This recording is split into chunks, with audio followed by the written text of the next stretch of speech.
Bismillah ar-Rahman ar-Rahim. Assalamu alaikum, everyone. This is the next section in our global marketing course, and we are now going to get into country selection. The idea is that you want to expand, that if you have a company and you want to expand into the international or global arena, then how would you select countries, and what is the process for selecting countries for expansion? Okay, we've talked about the theoretical part, we've talked about the cultural part, and now we are now looking at of what is the process that is generally followed when we are entering into a country. So this is what we are going to do in this particular lecture. Okay, so when we talk about country selection process, there are things that have to be looked at. First of all, the environmental things. But before the environmental, the first environment that you look at is actually the political environment. Okay, and even in political environment, we focus first of all on political risk research. Okay, that what is the political risk that exists in that country, because obviously political upheavals can create very um, difficult situations for companies, and this is something that companies would definitely want to avoid. Okay, so in political risk we have four things that we look at. We have general instability, expropriation, risk of operations, and risk of finance. Okay, in general instability, you look at if there is a risk of revolution, if there are problems going on in the country and you might be facing a revolution or a revolutionary situation, then obviously it is not a good idea to expand into that country. Or if there is a risk of external aggression, okay, if there is a war like situation between countries, or within a country you have war-like situations that are going on, like terrorism or stuff. So definitely, companies would like to avoid.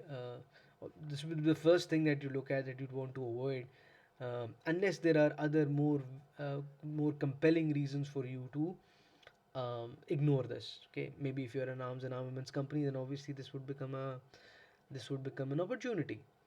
Okay, but generally when we talk about company expansion, and especially we're talking about the normal things, not particular industries but normal industries, then you would definitely would want to avoid this sort of a situation.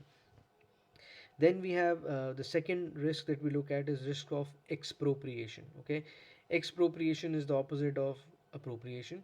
Expropriation means something taken away. Okay, so in risk of expropriation you can have the risk of nationalization.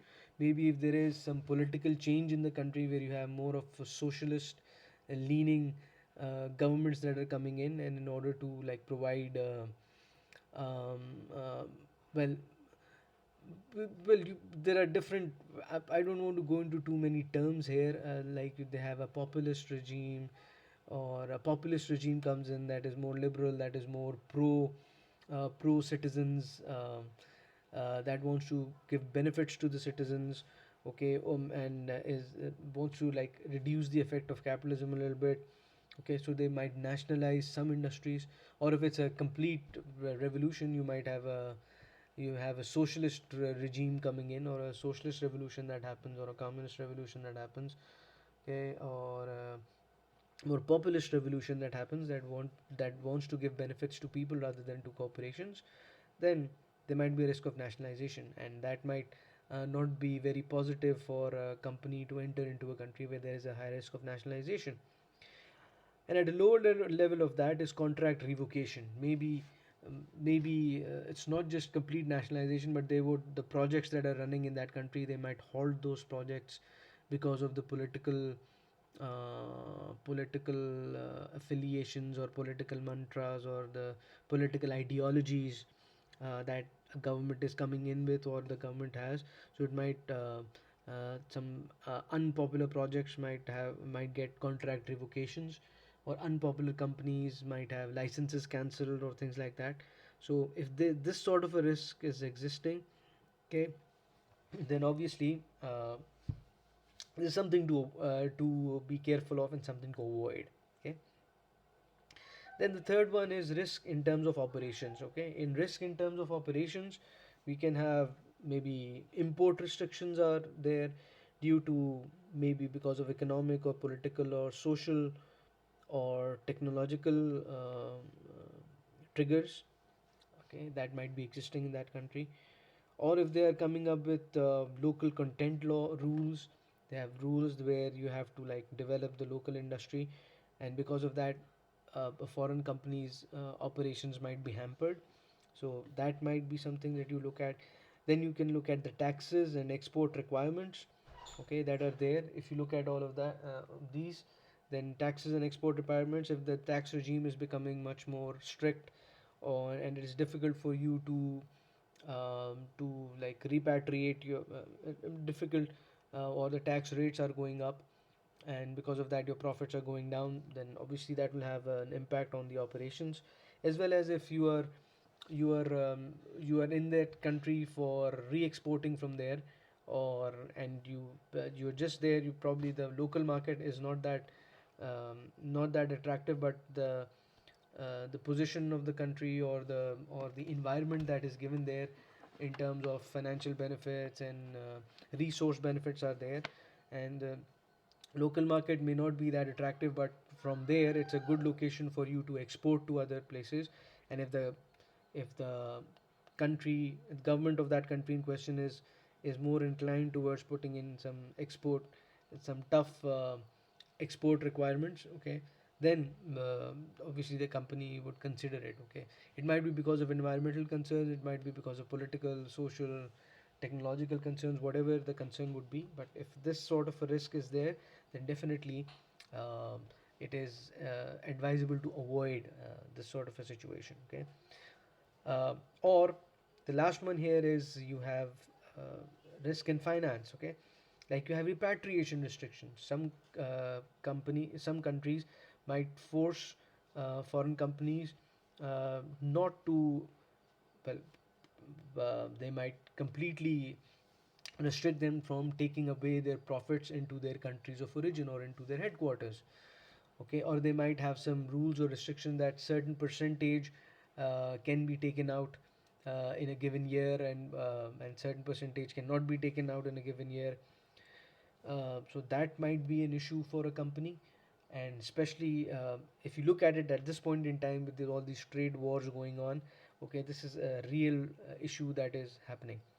And then even bigger than that right now, but problem is exchange rates. If you have a country that has a very fluctuating exchange rate, then that creates a problem, because when you are doing your costing, or when you are calculating your profits, and when you're repatriating the profits in your country of origin's currency, then your uh, your country of operations, if the exchange rate is fluctuating quite a lot, then it can have uncertainty, as well as in terms of profit repatriation and profits that you're getting from that country. And uh, this is a very big danger at this point in time, with now these global issues coming up, getting into the greatest depression, and you have global currencies are now in trouble, in problem, and you'll have this exchange rate issue is going to become very, very, very key. So this is a very major risk, and you have to be very careful when you are selecting a country which has a major exchange rate risk, okay. So this is in terms of the political risk that we look at. This is the first thing that you look at. After that, you can look at the other environments. You can look at the second point. If you see here is environmental research. You can look at the physical environment. You can look at the social cultural environment. You can socio cultural environment. You can look at the economic environment and regulatory frameworks, okay. Before you get into selecting a country, okay.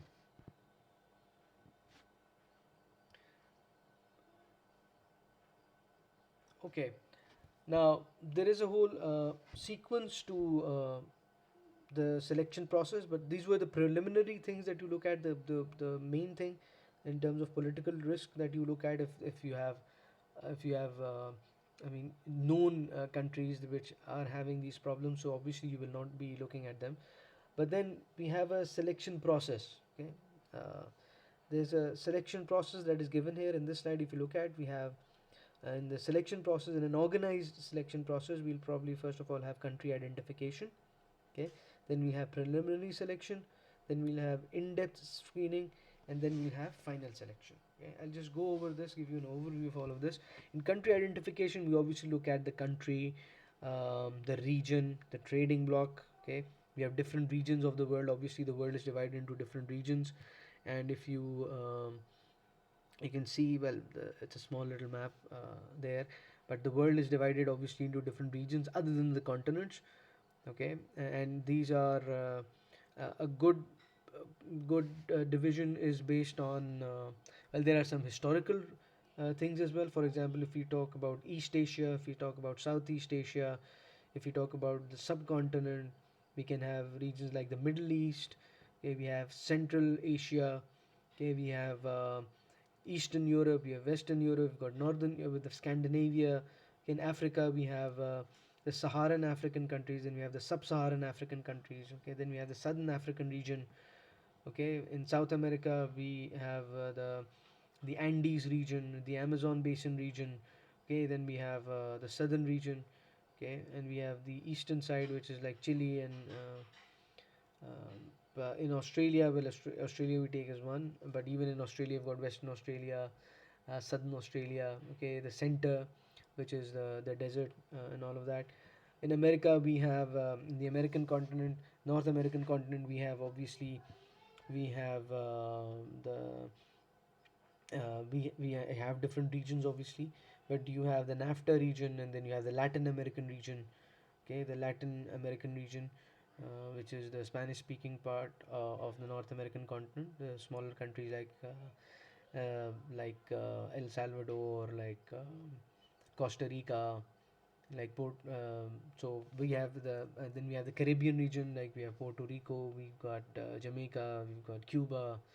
So this is just an overview of in terms of regions. Another good way of knowing regions is the trading blocks, that we have different trading blocks. Like we have NAFTA, which was very recently changed. The name has changed. The same countries are there, but the name has changed after Trump renegotiated the agreement. Um, then we have things like have the European Union, which is probably the best known trading bloc, which, well, because of the whole situation now, is in a little bit of a trouble. Then we have the ASEAN, the Association of Southeast Asian Nations. Okay, we have GCC, Gulf Cooperation Council. We have the African Union, AU. Okay, we have the Shanghai Cooperation Organization, SCO. And we have the ANZAC region, the Australia New Zealand region. Okay, and we have the Asia Pacific region, and there are different trading blocks that are there of these different countries that are there. Okay, so that can help you to understand and identify a country of where it is placed. Okay, then you have general business resources, newspapers, magazine reports, TV programs that you look at when you want to explore a country a little bit. Okay, this would come in the first step, which is country identification and basic research of that country. Then we have preliminary selection. In preliminary selection, what we do is we go in depth a little. We look at the macroeconomic data and demographic indicators. Okay, you understand what macroeconomic data like your GDP, GNP, purchasing power parity, and all of the things that you've already know about. And we have demographic indicators like age, gender, age patterns, disease prevalence, their education rate, the spending patterns. So all of this, well, coming in the demographic, when you define demography as the physical characteristics of the population. So the physical characteristics, these are the basic demographic indicators that we look at. Okay, and maybe at the end of that, we might have something like this coming up. Where is that?